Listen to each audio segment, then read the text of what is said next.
हाय बच्चों and welcome back to explore interesting. यार इस वीडियो में हम एक बहुत ही शानदार कॉन्सेप्ट सीखेंगे जिसकी मदद से हम एक बहुत ही तगड़े क्वेश्चन को सॉल्व करने वाले हैं। तो बेसिकली मैं आपसे पहले वो क्वेश्चन शेयर करूंगा, उसको आप एक बार ध्यान से देखो। अगर हो सके तो वीडियो को पॉज करके एक बार उसको ट्राई भी करो और फिर मैं बताऊंगा कि इस क्वेश्चन को सॉल्व करने का क्या सही स्ट्रेटेजी होती है, कैसे करके ऐसे क्वेश्चंस को टैकल किया जाता है। और इसमें हम एक नए कॉन्सेप्ट को भी सीखेंगे जो अभी तक मैंने नहीं बताया था। ओके, सो इसी के साथ let's get started with this amazing video.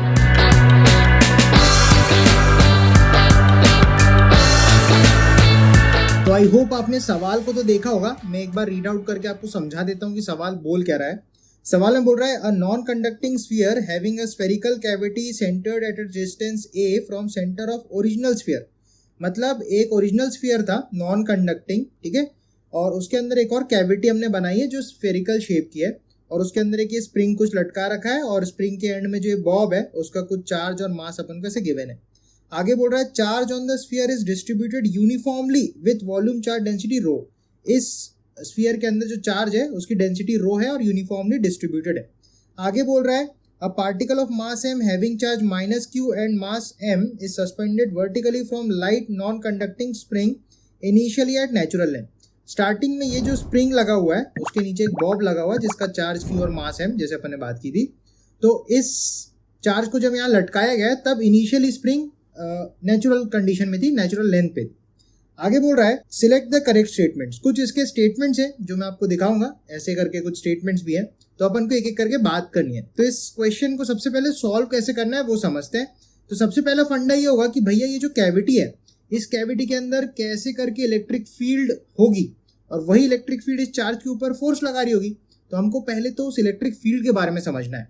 तो एक नए कॉन्सेप्ट को मैं आपसे इंट्रोड्यूस कराता हूँ, उसको अपन देखते हैं कि किसी भी यूनिफॉर्मली चार्ज स्फीयर के अंदर अगर कैविटी बनाई जाए उस कैविटी में इलेक्ट्रिक फील्ड कितनी होती है और उसका नेचर क्या होता है वो सबसे पहले अपन सीखते हैं। सबसे पहली चीज जो अपन को सीखनी है वो ये है कि किसी भी uniformly solid non conducting sphere जो कि चार्ज्ड है उसके अंदर जो इलेक्ट्रिक फील्ड होती है इनसाइड द स्फीयर वो अपन कैसे करके लिख सकते हैं। उसको लिखने का एक तरीका अपन ने ऑलरेडी सीखा है, KQX upon capital R Q, right. इसको लिखने का अपने पास एक और तरीका है, सबसे पहले अपन को वो सीखना पड़ेगा, ठीक है।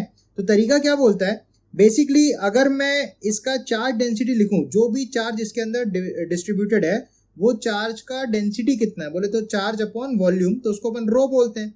तो चार्ज डेंसिटी अपन लिख सकते हैं Q चार्ज इस पूरे स्फीयर में बटा है, इस स्फीयर का जो रेडियस है वो कैपिटल R है। तो वॉल्यूम क्या हो जाएगा, 4/3 पाई R क्यूब। तो सबसे पहले अपने पास चार्ज डेंसिटी है। अब अगर मैं थोड़ा सा इस फॉर्मूले को मैनिपुलेट करूं तो रो के टर्म्स में भी अपन इलेक्ट्रिक फील्ड को लिख सकते हैं। तो वो कैसे लिखते हैं वो दिखाता हूं। तो सबसे पहले आप K को लिख लो 1/4 पाई एप्सिलॉन नॉट। तो एप्सिलॉन नॉट को थोड़ा दूर रख दिया, कोई दिक्कत वाली बात नहीं है। और यहाँ पे R क्यूब को रख लो और ऊपर Q आ जाएगा और ये X आ जाएगा, ठीक है, कोई दिक्कत वाली बात नहीं है। अब इसमें आप क्या करो, 3 से डिवाइड कर दो नीचे और 3 से मल्टीप्लाई कर दो ऊपर। यहाँ पे सब कुछ डिनोमिनेटर में चल रहा है। अब अगर आप ध्यान दोगे तो चार्ज अपॉन ये वॉल्यूम बन गया, राइट, तो ये अपना डेंसिटी बन गया है, ठीक है। तो अगर मैं इसको डेंसिटी से रिप्लेस कराऊं तो हमारे पास जो electric field inside a uniformly charge non conducting solid sphere होता है वो बन जाएगा रो एक्स अपॉन 3 एप्सिलॉन नॉट। और जिस दिशा में x होगी उसी दिशा में इसकी डायरेक्शन भी हो जाएगी। तो x कैप लगा सकते हो, E इनसाइड को आप ऐसे भी लिख सकते हो, रो x vector upon 3 epsilon naught. तो इस फॉर्मेट को सीखना काफी ज्यादा इंपॉर्टेंट है क्योंकि यही हमारे सवाल में आगे काम आने वाला है। तो इस कॉन्सेप्ट को अपन एज अ क्वेश्चन लेके सीखते हैं, ठीक है। तो सबसे पहले सेम कंडीशन अपन को दिया है, एक सॉलिड यूनिफॉर्मली चार्ज स्फीयर है जिसकी चार्ज डेंसिटी कुछ रो है, ठीक है। इसके अंदर एक हमने कैविटी बना रखी है। जो ओरिजिनल स्फीयर है बड़ा वाला उसका सेंटर O पे है और जो कैविटी का सेंटर है वो C पे मैंने बनाया है और O से C की डिस्टेंस कुछ A है, उसको A वेक्टर से मैंने दिखा रखा है यहाँ पे, ठीक है। क्वेश्चन क्या बोल रहा है, A solid non-conducting uniformly charged sphere contains a cavity as shown in the figure। सही है। Find the nature and magnitude of electric field inside the cavity. तो वही क्वेश्चन है, यूनिफॉर्मली चार्ज अपने पास स्फीयर है, उसके अंदर हमने एक कैविटी बना रखी है और उस कैविटी के अंदर कैसी फील्ड होगी, उसका नेचर क्या होगा, उसका मैग्नीट्यूड क्या होगा, ये क्वेश्चन में पूछा है। तो सबसे पहली चीज ये है कि यहाँ पे जो कंडीशन बन रही है कि O से C में एक वेक्टर A है, ये अपन को दे रखा है क्वेश्चन में। तो इस क्वेश्चन को सॉल्व करने के लिए सबसे पहले यहाँ पे एक वेक्टर ट्राइंगल में कंप्लीट कर रहा हूँ। तो सबसे पहले आप नोटिस करो O से C में जो A वेक्टर है उसको तो मैंने एज इट इज बनाया है। फिर मैंने क्या किया, O से इस P पॉइंट के लिए भी मैंने एक वेक्टर R1 मान लिया, फिर C से P में एक वेक्टर R2 मान लिया, राइट। ऐसा करके अपन वेक्टर बना सकते हैं, उसमें कोई दिक्कत नहीं है। P क्या है, P एक जनरल पॉइंट मैंने कैविटी के अंदर लिया है। अगर मैं इस P पॉइंट पे जो फील्ड है वो निकाल सकूं तो मैं पूरी कैविटी के अंदर क्या फील्ड होगी वो बता सकता हूं, क्योंकि पॉइंट यही है कि जो P पॉइंट है ये हमारा जनरल पॉइंट है, कहीं पे भी हो सकता है। तो यहाँ पे जो नेचर ऑफ फील्ड आएगी या जितनी मैग्नीट्यूड ऑफ फील्ड आएगी उससे अपन पूरे कैविटी को जनरलाइज कर सकते हैं, राइट। तो अगर मुझे P पॉइंट पे नेट इलेक्ट्रिक फील्ड अब चाहिए तो मैं क्या करूंगा, इस बड़ी वाली स्फीयर की वजह से P पॉइंट पे फील्ड निकालूंगा, फिर छोटी वाली स्फीयर की वजह से P पॉइंट पे फील्ड निकालूंगा और दोनों को सब्ट्रैक्ट कर दूंगा, बड़े में से छोटी माइनस हो जाएगी, तो net electric field P point पे मिल जाएगी। तो अगर आप ध्यान से देखोगे तो मैं लिख सकता हूँ बड़े वाली स्फीयर जो है उसकी वजह से P पॉइंट पे जो इलेक्ट्रिक फील्ड है उसको अपन रो R1 बाय 3 एप्सिलॉन नॉट लिख सकते हैं, क्योंकि O से P पॉइंट के लिए जो वेक्टर है वो R1 वेक्टर है, ठीक है। तो P पॉइंट पे जो इलेक्ट्रिक फील्ड आएगी वो रो R1 बाय 3 एप्सिलॉन नॉट करके अपन लिख सकते हैं, राइट। इसी तरीके से इस छोटे स्फीयर में भी चार्ज डेंसिटी सेम है, तो इसलिए सेम फॉर्मूले से हम लिखेंगे P पॉइंट पे छोटे वाले स्फीयर की वजह से जो फील्ड होगी उसको अपन लिख सकते हैं रो R2 बाय 3 एप्सिलॉन नॉट, क्योंकि ये वाला वेक्टर R2 हो जाएगा तो रो R2 बाय 3 एप्सिलॉन नॉट। अब अगर आप ध्यान दो इन दोनों को सब्ट्रैक्ट करेंगे तब जाके अपन को नेट फील्ड मिलेगी। तो अगर मैं इन दोनों को सब्ट्रैक्ट करूंगा तो आप देखो ये मिलेगा, रो बाय 3 एप्सिलॉन नॉट कॉमन खींच लो और ये R1 माइनस R2 मिल जाएगा अपन को। अब थोड़ा सा अगर आप ध्यान दोगे कि मैंने ऐसा वेक्टर बनाया है तो इसका कुछ तो फायदा होगा। यहाँ पे अगर अपन ट्राइंगल लॉ को थोड़ा समझदारी से लगाएं तो अपन देख सकते हैं अगर मैं इस R2 वेक्टर को घुमा दूं तो ये माइनस R2 वेक्टर बन जाएगा, ठीक है। तो मैं लिख सकता हूं R1 vector plus minus R2 vector will give you A vector. Triangle law तो यही बोलता था, राइट। या इसको आप ऐसे भी सोच सकते हो, A vector plus R2 vector will give you R1 vector. तो अगर मैं यहाँ पे ऐसे सोचूं कि A vector plus R2 vector will give you R1 vector, तो अगर मैं इस R2 को यहाँ कुदाऊं तो देखो यही चीज बन जाएगी वापस से अपने पास R1 माइनस R2 बराबर A, ठीक है। तो बेसिकली मुद्दे की बात ये, मैं इस R1 माइनस R2 को रिप्लेस करा सकता हूँ A वेक्टर से। तो मेरा एक्सप्रेशन जो है वो ये बन जाएगा, नेट फील्ड आएगी rho by 3 epsilon naught into A vector. अभी जो A वेक्टर है इसको आप A वेक्टर का मैग्नीट्यूड इनटू A वेक्टर की डायरेक्शन से लिख सकते हो। तो अगर अपन इस तरीके से सोचें तो अपन इसको ऐसे भी समझ सकते हैं कि नेट फील्ड जो भी होगी इस कैविटी के अंदर वो पहली बात तो रो A vector upon 3 epsilon not होगी, या अपन इसको ऐसे सोच सकते हैं रो A अपॉन 3 एप्सिलॉन नॉट होगी। तो अगर रो A बाय 3 एप्सिलॉन नॉट को देखो तो ये तो कांस्टेंट है, क्योंकि A जो दूरी है वो तो कांस्टेंट ही है ना भाई। इसके अलावा आप ध्यान दोगे जो A कैप है, A कैप तो एक पर्टिकुलर डायरेक्शन है। आप अगर ध्यान से देखोगे आप A वेक्टर जो है या A कैप जो है वो तो O से लेके इस सेंटर C की डायरेक्शन की वेक्टर है, मतलब ये वाली OC वेक्टर है A cap, right. Direction vector unit vector है। तो अपन ये बोल सकते हैं कि इस कैविटी के अंदर हर जगह जो फील्ड होगी वो ऐसे यूनिफॉर्म होगी, क्योंकि A की डायरेक्शन फिक्स है। तो अपन बोल सकते हैं किसी भी यूनिफॉर्मली चार्ज सॉलिड स्फीयर के अंदर अगर आप कैविटी बनाते हो तो उस कैविटी के अंदर जो इलेक्ट्रिक फील्ड है वो पहली बात तो यूनिफॉर्म होगी, दूसरी बात उसका जो वैल्यू होगा वो rho upon 3 epsilon naught into बड़े स्फीयर और छोटे स्फीयर के सेंटर्स के बीच की दूरी के बराबर उसका मैग्नीट्यूड होगा। तो जैसे रो A बाय 3 एप्सिलॉन नॉट यहाँ पे अपन को देखने को मिल रहा है। तो आई होप ये कॉन्सेप्ट आपको बढ़िया से समझ में आया होगा। अब इसको अपन क्वेश्चन में लगाएंगे और देखेंगे क्वेश्चन में कैसे सॉल्व किया जा सकता है। तो यार अब अपन इस क्वेश्चन को सॉल्व करेंगे जो भी कॉन्सेप्ट अभी तक अपन ने सीखे उसकी मदद से। और इसमें आपको ये ध्यान रखना है कि जो भी ये बॉब इसके अंदर है, कैविटी के अंदर है, इस कैविटी के अंदर जो भी फील्ड होगी वो इस बॉब के ऊपर फोर्स लगाएगी और वो फोर्स ही इस बॉब को नीचे खींचेगा। इसी से अपने स्प्रिंग में मैक्सिमम इलॉन्गेशन आएगा, राइट। तो सबसे पहले एक छोटी सी चीज आपको बताता हूँ, उससे आपको समझ में आएगा कि यहाँ पे मैक्सिमम इलॉन्गेशन कैसे निकल सकता है, ठीक है। सबसे पहले अगर आप नेचुरली सोचो कि एक स्प्रिंग लगी है आपके पास और उसमें एक M मास का ब्लॉक है, ठीक है। अब ये जो स्प्रिंग है ये ना नेचुरल लेंथ पे है, यहाँ से अगर आप इसको छोड़ोगे तो ये नीचे जाएगा, नीचे जाएगा, नीचे जाएगा, एक पॉइंट आएगा जहाँ पे इक्विलिब्रियम होगा इसका, इक्विलिब्रियम बोलने का सेंस होगा कि इस ब्लॉक के ऊपर जो भी mg लग रही होगी वो स्प्रिंग के फोर्स से बैलेंस हो जाएगी, kx वाली एक फोर्स से बैलेंस हो जाएगी, x कुछ इलोंगेशन होगा ये वाला, सही बात है। परंतु क्योंकि ये ब्लॉक जब यहाँ नेचुरल से चल के इक्विलिब्रियम तक आया तो कुछ ना कुछ ये काइनेटिक एनर्जी गेन कर चुका होगा और इक्विलिब्रियम पे एकदम से तो रुकेगा नहीं, इसका मतलब फिर ये स्प्रिंग और खींचेगी। तो जब ये इक्विलिब्रियम पे के पार निकलेगा तब आप देखोगे नीचे तो mg लगती रहेगी परंतु kx जो फोर्स है वो बढ़ेगी क्योंकि इलोंगेशन बढ़ता जा रहा है। इस वजह से अपन बोलेंगे क्योंकि अब ये ब्लॉक इक्विलिब्रियम के आगे जब जाएगा तो उसमें रिटार्डेशन होगा, तो रिटार्डेशन से ये ब्लॉक जाके थोड़ा और आगे जाके रुकेगा।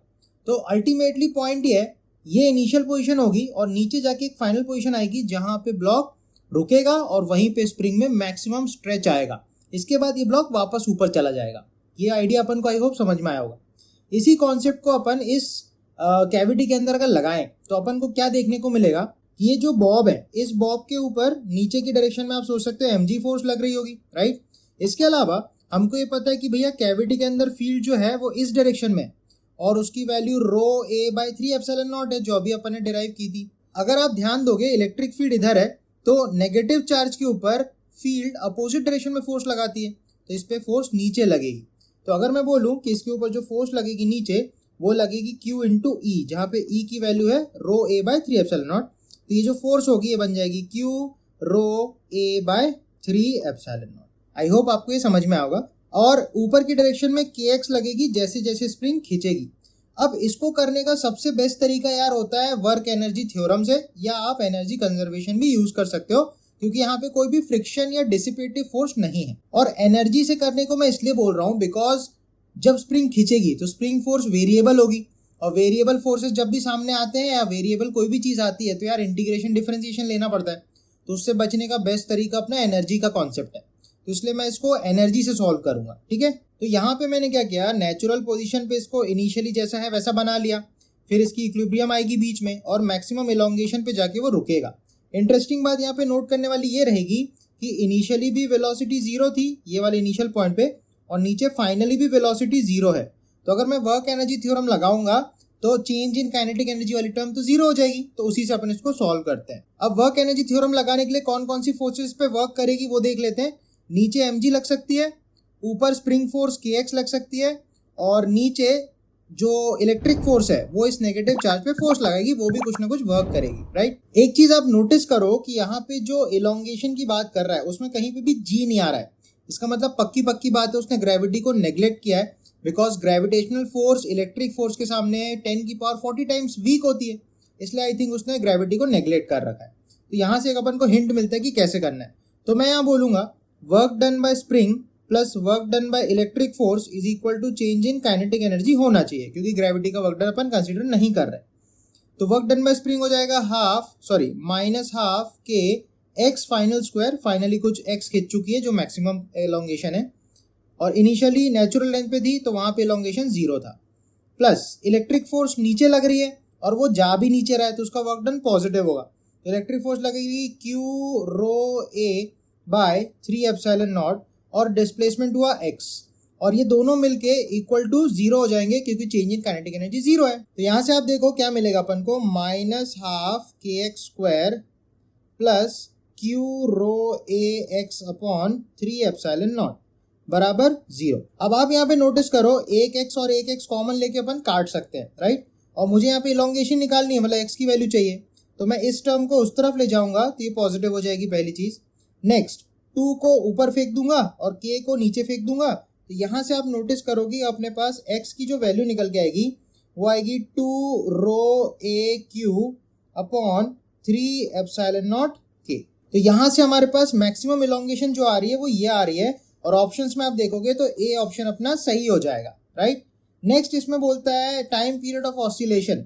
तो अपन को एक चीज हमेशा याद रखनी है भाई कि अगर कोई स्प्रिंग ब्लॉक सिस्टम पानी में डूबा है, हवा में लटका है, टेढ़ा लटका है इंक्लाइन प्लेन पे या किसी भी सिचुएशन में स्प्रिंग ब्लॉक सिस्टम है तो उसका जो टाइम पीरियड है वो सिर्फ और सिर्फ उस ब्लॉक के मास पे और स्प्रिंग कांस्टेंट पे डिपेंड करता है, राइट। तो टाइम पीरियड जो होता है स्प्रिंग ब्लॉक सिस्टम का वो हमेशा फिक्स रहता है और उसकी वैल्यू होती है 2 पाई अंडर रूट m/k। और ये हमेशा के लिए ट्रू है, चाहे आपकी स्प्रिंग किसी भी हालत में हो, उल्टी लगी हो, सीधी लगी हो, टेढ़ी लगी हो, पेढ़ी लगी हो, किसी भी हालत में, तो स्प्रिंग ब्लॉक सिस्टम का टाइम पीरियड आप ऐसे ही बताओगे। ठीक है, तो आप ध्यान से देखोगे तो अपने करेक्ट आंसर्स ऑप्शन सी हो जाएगा और ऑप्शन ए हो जाएगा।